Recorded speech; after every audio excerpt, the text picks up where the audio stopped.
Long, long ago, the royal families of the North and South Poles were very close.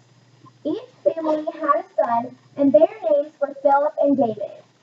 Both families would try and meet somewhere in between the poles just so they could catch up on lost time. Because of this, the boys were close ever since the day that they were born. Both of the families had the ability to shift the movements of the water so that they could get to places more easily. Also, the families had the ability to breathe underwater, which helped them on these long voyages. Each year, as the boys met, they not only grew older, but they grew closer. By the time the boys were 18, both of their mothers had died and their fathers were not doing so well. Both boys knew that they needed to find a wife to marry and to help them run their kingdom. On their vacation, they went out in search of a wife. Philip immediately found a girl in a nearby village whose name was Sarah. He knew she was the one.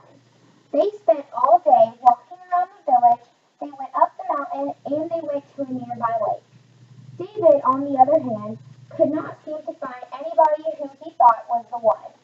Finally, at the end of the day, he saw this girl, and just as the sight of her gave him the chills. He decided to walk over to her, and immediately everything clicked. They spent all night just talking. The next day, both men, ecstatic to tell one another that they had found the love of their life, decided to go to breakfast, not realizing that they had fallen in love with the same girl. Both men, not willing to give her up, decided to have a war to see who would win her over. Philip ended up winning the war, and David was so upset that he immediately went back to the South Pole.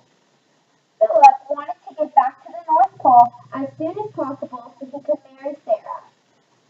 Several days after their wedding, Philip's father died and he inherited the throne. Several years after their wedding, they had a daughter whose name was Elizabeth. David heard the news about their baby and he finally knew how to get his revenge. He waited until the girl was about 5 or so to finally complete his plan.